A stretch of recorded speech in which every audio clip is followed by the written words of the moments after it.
नमस्कार, छत्तीसगढ़ एक्सप्रेस में आपका स्वागत है और मैं हूं आपके साथ वर्षा। बुलेटिन की शुरुआत करेंगे रायपुर से मिल रही इस वक्त की बड़ी खबर के साथ, जहां कांग्रेस में बैठकों का सिलसिला जारी है और आज कांग्रेस चुनाव समिति की बैठक होगी। सुबह 11 बजे से राजीव भवन में बैठक बुलाई गई है। प्रदेश प्रभारी सचिन पायलट बैठक लेंगे। पीसीसी चीफ दीपक बैज समेत चुनाव समिति के सदस्य शामिल होंगे। प्रभारी सचिन पायलट ने कल प्रदेश कार्यकारिणी की बैठक ली थी।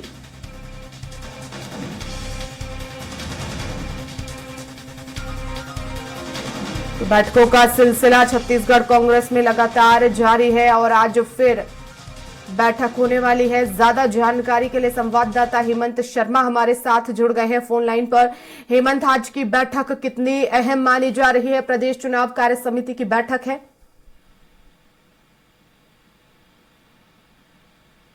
देखिए, कांग्रेस में बैठकों का सिलसिला जारी है और कल से चूंकि जो कांग्रेस के नए प्रदेश प्रभारी हैं सचिन पायलट, वो छत्तीसगढ़ के दौरे पर हैं। कल कार्यकारिणी की बैठक हुई थी, लोकसभा चुनाव को लेकर चर्चा हुई, प्रेस कॉन्फ्रेंस को भी उन्होंने संबोधित किया था और तमाम विषयों को लेकर जानकारी दी थी।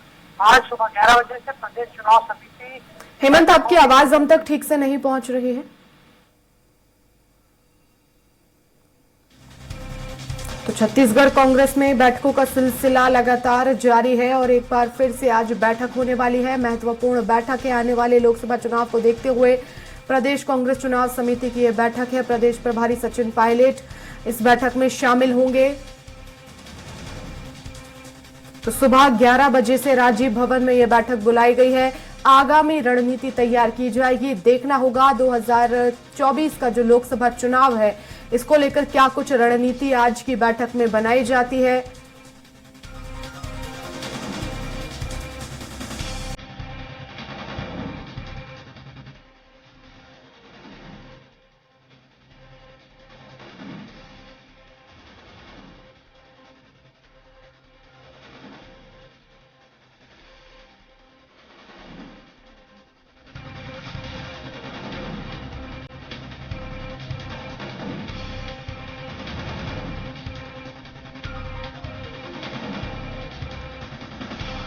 और हेमंत हमारे साथ जुड़ गए हैं राजधानी रायपुर से लाइव। हेमंत, बैठक होने वाली है प्रदेश चुनाव समिति की और सचिन पायलट ये बैठक लेंगे। कितनी महत्वपूर्ण मानी जा रही है ये बैठक? और देखिए, कांग्रेस में बैठकों का सिलसिला चल रहा है। लोकसभा चुनाव को लेकर तैयारी हो रही है। विधानसभा चुनाव में मिली हार के बाद जो कांग्रेस में गुटबाजी निकलकर सामने आई थी, उस गुटबाजी को भुलाकर अब तैयारी कांग्रेस कर रही है। कल से जो कांग्रेस के नए प्रभारी हैं सचिन पायलट, वो रायपुर आए हुए हैं। कल कार्यकारिणी की बैठक उन्होंने ली, प्रेस कॉन्फ्रेंस को उन्होंने संबोधित किया, तमाम विषयों को लेकर उन्होंने जानकारी दी और सीधे तौर पर कहा कि सबको एकजुट करना ही उनका एक उद्देश्य रहेगा और एक चमत्कारिक परिणाम छत्तीसगढ़ में देखने को मिलेगा लोकसभा चुनाव को लेकर। आज भी बैठकों का सिलसिला शुरू होगा। 11 बजे से प्रदेश चुनाव समिति की बैठक होगी। कुछ दिन पहले ही चुनाव समिति का ऐलान किया गया था लोकसभा चुनाव के मद्देनजर। उसमें पीसीसी अध्यक्ष दीपक बैज को चेयरमैन बनाया गया है। पूर्व सीएम भूपेश बघेल, पूर्व डिप्टी सीएम टीएस सिंहदेव समेत तमाम बड़े नेता उस समिति में है। सुबह 11 बजे से उस समिति की बैठक शुरू होगी। सचिन पायलट इस बैठक में मौजूद रहेंगे और खासतौर पर लोकसभा चुनाव को लेकर ही चर्चा होगी। चूंकि चुनाव समिति के गठन के बाद ये पहली बैठक होने जा रही है, तो क्राइटेरिया क्या रहेगा उम्मीदवारों का चयन किस तरीके से करना है, तमाम विषयों को लेकर इस बैठक में चर्चा होगी। सचिन पायलट सभी नेताओं से 1-to-1 मुलाकात भी करेंगे, क्योंकि संगठन को लेकर काफी नाराजगी कई लोगों ने जताई थी। पीसीसी अध्यक्ष के खिलाफ भी कई लोगों ने बात कही थी। तो ये तमाम विषय हैं।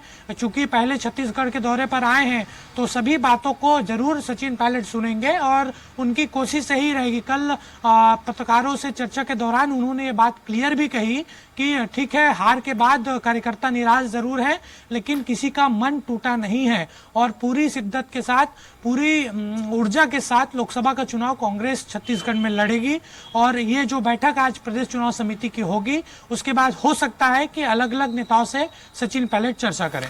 बिल्कुल हेमंत, लेकिन अब किस तरह की चुनौती इस समय पार्टी के समक्ष हो सकते हैं? लोकसभा विधानसभा चुनाव को देखते हुए गुटबाजी की बात तो खुलकर सामने आई है विधानसभा चुनाव के नतीजे के बाद, लेकिन और क्या चुनौतियां मानकर पार्टी चल रही है? और देखिए, विधानसभा चुनाव में मिली हार के बाद चुनौतियां काफी है कांग्रेस के सामने। प्रमुख तौर पर बात की जाए, देखिए कार्यकर्ताओं को रिचार्ज करना पहली चुनौती होगी। इसके साथ साथ जो गुटबाजी निकलकर सामने आई है विधानसभा चुनाव में मिली हार के बाद, नेता एक दूसरे के खिलाफ बोलने लगे हैं। संगठन में जिस तरीके से चीजें निकलकर सामने आ रही है, सभी चुनौतियों से निपटना होगा। संगठन फिर से खड़ा करना होगा। खासतौर पर यह कहा जा रहा है कि 1-2 दिन में समीक्षा की गई है सचिन पायलट के द्वारा संगठन को लेकर, तो 1-2 दिन में संगठन में बड़ा बदलाव भी होगा और उस बदलाव के साथ आगे बढ़ना चाहेगी कांग्रेस। यहाँ पर प्रमुख तौर पर बात की जाए, देखिए चुनौती एक और है, क्योंकि 2018 में विधानसभा चुनाव में कांग्रेस को जीत मिली थी।